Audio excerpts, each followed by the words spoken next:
Here's how you can test your survey or form before you hit send. Click Preview Survey to experience your survey or form exactly as respondents will. Test across devices, especially mobile. With over half of surveys being taken on mobile devices, testing on mobile is super important.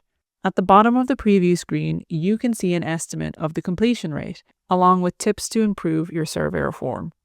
We use AI to catch potential issues like leading questions, looping logic, or response bias risks. It's like having an expert review your survey before it goes live.